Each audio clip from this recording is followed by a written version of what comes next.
Well, hello and welcome back to the Tao Manifesting Tarot. This is the tarot reading for serious tarot people.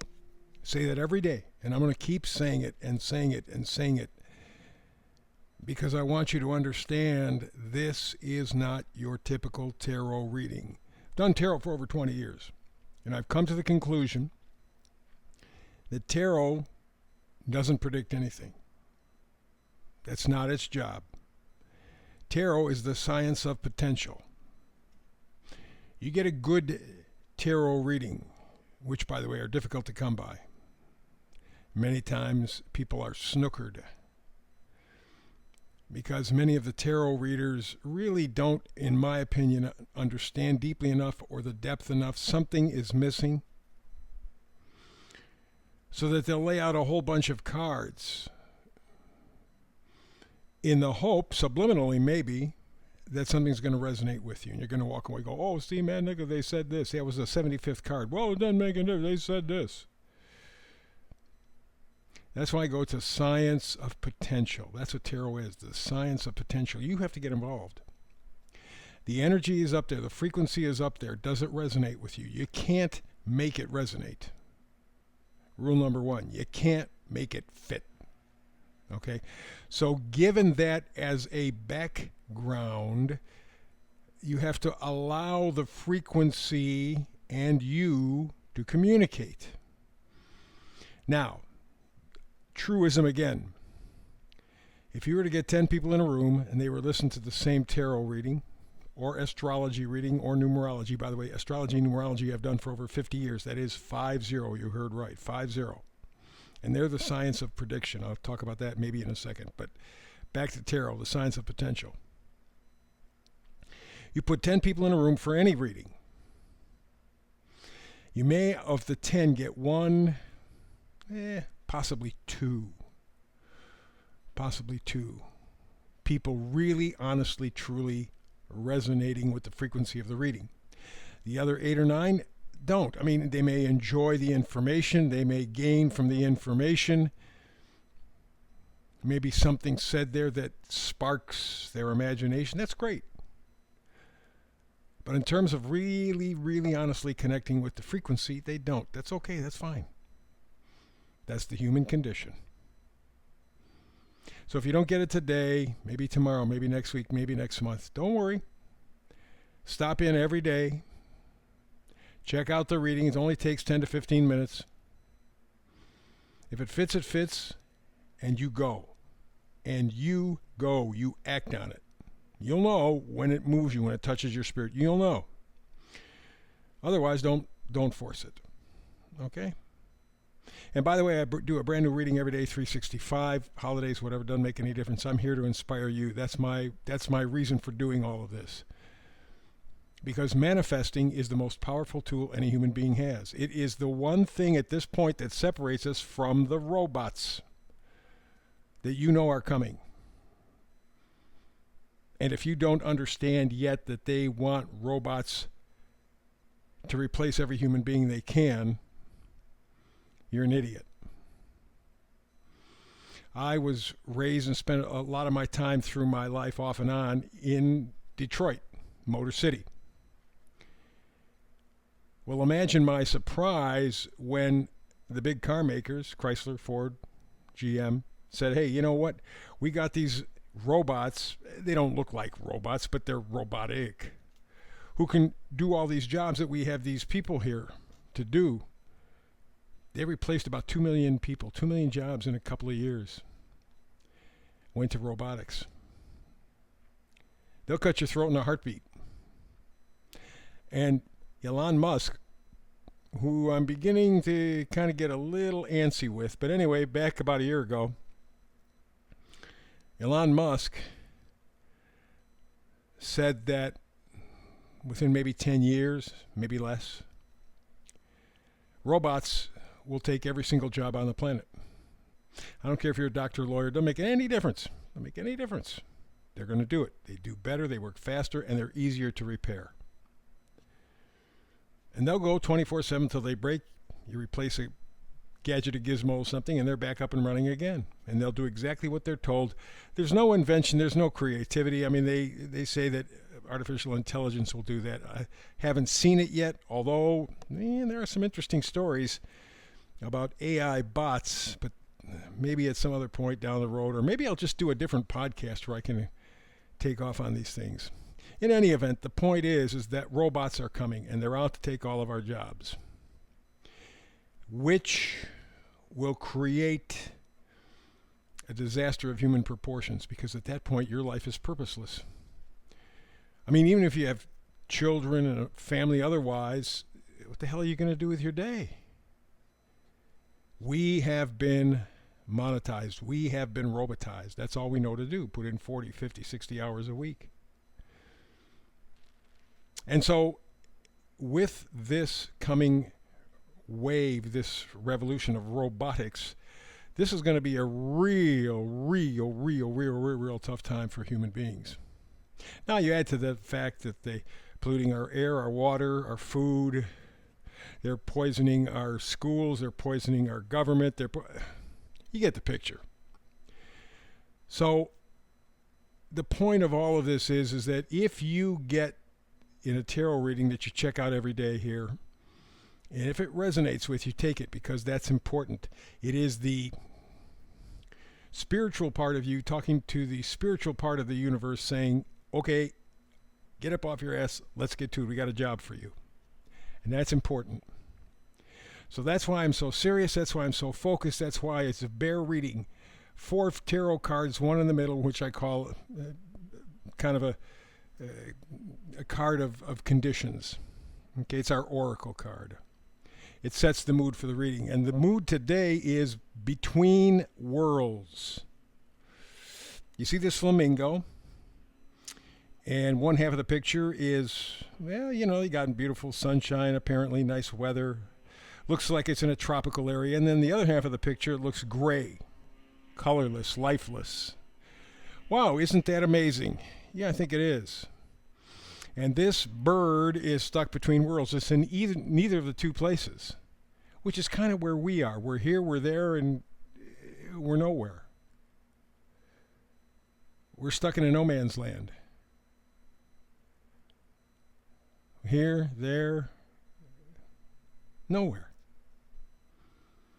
So the meme for today says, you can't construct the next version of you. You can only tend to the conditions in which you have a chance to grow. So you are, in a sense, the gardener of your own experience, your own spirit.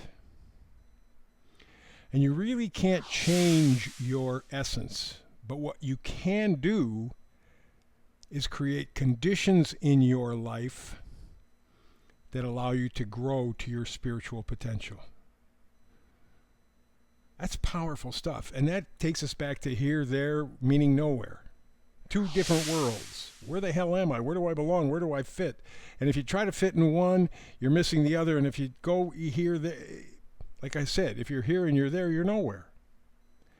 So the best thing that you can do, realizing that you can't change your fate, your spiritual destiny, is tend to the conditions which give you a chance to grow. Very powerful. Let's go to the reading. All the way to the left, we got the 7 of Swords. Swords are thoughts, ideas, facts, data. But the most important part in all of that is its truth. I mean, because data is data is data. It doesn't mean it's factual. It could be made up. Data is just, I think, I'm so disappointed in this data revolution here because they're mindless idiots. Well, the computer says this is what you should do. The computer says this is what you should do. What the hell do you think you got a brain in your head just to separate your ears, you moron? You were given that brain that is still superior to any robotic technology. You were given a brain to think and imagine for yourself. And yet we're assholes. We give up our right to self-determination. The computer says, the doctor says, the experts say. What the hell do you say? Do you think for yourself? Do you wipe your own ass? What good are you? And that's the point of this. If you're here, you're there, you're nowhere. You can't change your spiritual destiny, your fate, if you will. You came here to do a job, to accomplish something. The best you can do is tend to the conditions that will allow you to grow spiritually. Which, by the way, in a 3D world is very difficult. So the Seven of Swords basically is saying this guy is taking what he knows is true. That's 5 of the 7 swords. 2 swords are left behind. 2 is a decision. He is deciding to think for himself. Ooh, dangerous. Wow. Thinking for yourself. The puppet masters don't want that. No. In fact, John D. Rockefeller, one of the biggest a-holes in history, said back around 1900, I want a nation of workers, not thinkers. That's why he designed the school system the way it is, the way schools work today, the way Big Pharma is today, the world energy fiascos are today. That's John D. Rockefeller. Now you wonder why I called him an a-hole. This is your opportunity to find your truth and move on. Don't play the game. Get those conditions around you which gives you a chance to grow. You can do it, by the way. That's the 6 of Wands. Wands are positivity, excitement, joy, enthusiasm, gratitude. And the 6 of Wands talks about victory. If you can manifest, if you can envision what you want to grow into, if you can tap into your spiritual destiny and then manifest it, that's victory. And you can do that. And the reason you can do that is because the 7 of Swords says, I'm going to think for myself. I'm going to do my own research. Remember, when you're here and you're there, you're nowhere. You're done with that. And to underline that thought, we do have the Knight of Wands. The Knight of Wands talks about confidence, courage, passion. Knights always bring gifts.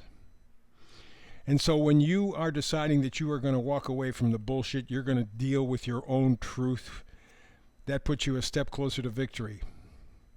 Add to that energy the Knight of Wands. You are determined. You are confident. You have the courage to step forward to a land of abundance. And that's what the final card is, the Empress. That's what the Empress is all about. Abundance. Nature. Protection.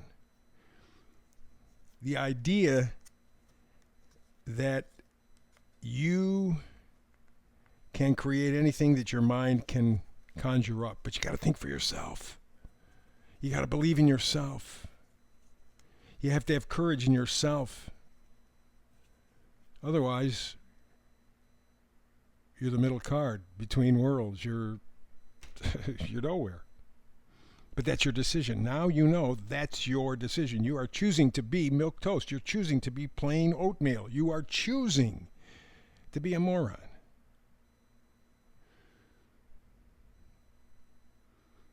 Between two worlds. Where do you find yourself? Oh, I'm here. No, I'm there. You're nowhere. You don't know what the hell you stand for. You don't know what the hell your life means. You have no concept of truth, reality. You're not in touch with your spiritual destiny. You're nothing. You can't construct the next version of you. Your fate is sealed, so to speak. But what you can do is tend to the conditions which gives you a chance to grow spiritually, mentally, emotionally. But it's your choice. Remember, we're talking tarot here, the science of potential. So what's yours? You're going to be stuck between two worlds going nowhere, or you're going to step out in faith, confidence, love, and respect for yourself. Like I said, tarot is the science of potential. That's the reading for today. Back again tomorrow with another Manifested Tarot reading between now and the next time you and I get together. And I hope it's tomorrow. Peace and blessings.